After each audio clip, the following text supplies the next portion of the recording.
دیانت دار چرواہا۔ حضرت عبداللہ بن عمر رضی اللہ عنہ ایک دفعہ چند دوستوں کے ساتھ مدینہ منورہ سے کچھ دور دیہاتی علاقے میں گئے۔ وہاں ایک مقام پر دسترخوان بچھایا گیا تو ایک چرواہا بکریاں چراتے چراتے ادھر آ نکلا۔ اس نے سلام کیا۔ حضرت عبداللہ رضی اللہ عنہ نے سلام کا جواب دے کر اس کو کھانے کی دعوت دی۔ اس نے کہا، میں روزے سے ہوں۔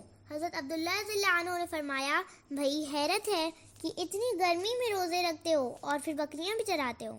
پھر اس سے پوچھا، کیا یہ بکریاں ہمارے ہاتھ بیچ سکتے ہو؟ ہم تمہیں نقد قیمت بھی دیں گے اور روزہ کھولنے کے لیے گوشت بھی۔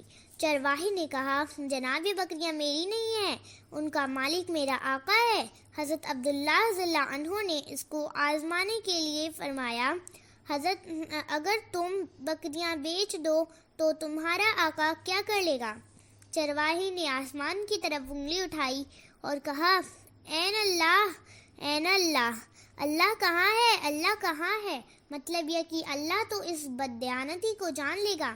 پھر وہ اپنی بکریوں کو ہانک کر وہاں سے چل پڑا۔ حضرت عبداللہ رضی اللہ عنہ کو دیانتدار چرواہے کی یہ بات اس قدر پسند آئی کہ بار بار اس کو دہرانے لگے۔ جب مدینے آئے تو اس کے آقا سے اس کو بکریوں سمیت خرید کر آزاد کر دیا اور تمام بکریاں بھی اس کو بخش دیں۔